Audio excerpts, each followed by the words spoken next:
So mga tol, alam na nga po ng karamihan na naganap na din po ang media workout ni Mario Barrios kahapon at kumpiyansa po ang trainer ni Barrios mga tol na si Bob Santos. Natatalunin ng bata niyang si Barrios ang legend na si Manny Pacquiao sa magaganap na laban ngayong July 19 at nagangas pa nga po sa camera itong trainer ni Barrios. Sinabing game over na daw si Manny Pacquiao at dalawa lang daw ang pupuntahan, hospital o kaya daw sementeryo. Habang nagsha-shadow boxing po si Mario Barrios, ginaya ng trainer niya ang galawan ni Manny Pacquiao. Bumabato ito kunwari ng suntok ng katulad ng kay Manny Pacquiao at noong bumato ito ng kaliwa, sinabi niyang yan daw ang madalas na ibato ni Manny Pacquiao na paghandaan na daw nila yan. Pinagmalaki din niya na may footwork daw si Mario Barrios. Pero may isa po sa umagaw pansin sa mga Pinoy fans, naging kaliwete kasi itong si Mario Barrios at biglang magsiswitch sa orthodox. Sumukang susubukan ni Mario Barrios na maging kaliwete sa laban nila ni Manny Pacquiao at isa siguro yan sa magiging option ni Barrios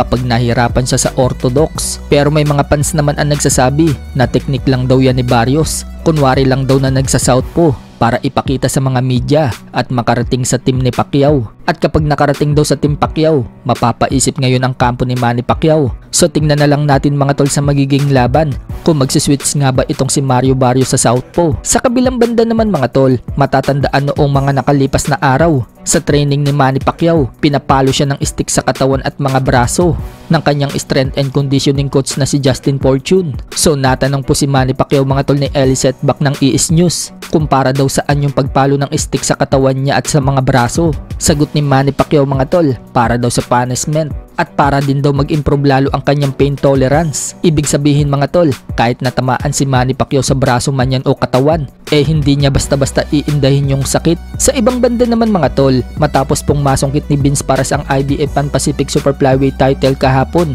nang talunin niya ang Thai fighter na si Sarawo Tawornkam sa loob lamang ng 4th round. Doble panalo nga po itong si Vince Paras mga tol. Naka-jackpot na naman po kasi ito ng ring girls. Agad po kasi niyang inakbayan ng isang ring girl habang hinawakan naman yung braso niya ng isa pang ring girl at kinuwanan sila ng litrato. Samantala, may napalaban nga din pong Japanese sa card ni Vince Paras ang nanalo at mukhang katim ito ni Melvin Jerusalem dahil nandoon si Jerusalem mga tol sa corner nitong hapon.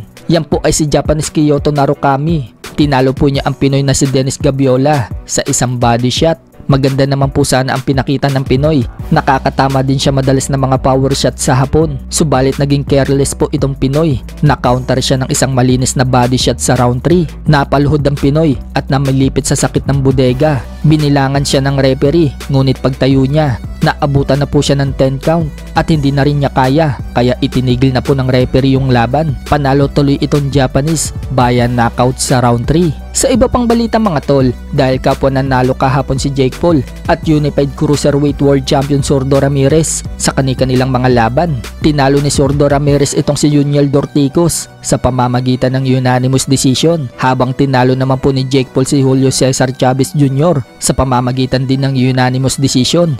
Mukhang si Zurdo Ramirez na po at Jake Paul ang sunod na maglalaban. Pagkatapos kasi nilang manalo, nag-face off po sila. Nakipagkamay itong si Jake Paul at sinabing let's make it happen. Umoo naman itong si Zurdo Ramirez mga tol. So matuloy kaya ang laban na yan? Ano sa tingin nyo mga tol? Sa ngayon, hindi po nakarank itong si Jake Paul sa WBO at sa WBA Cruiserweight.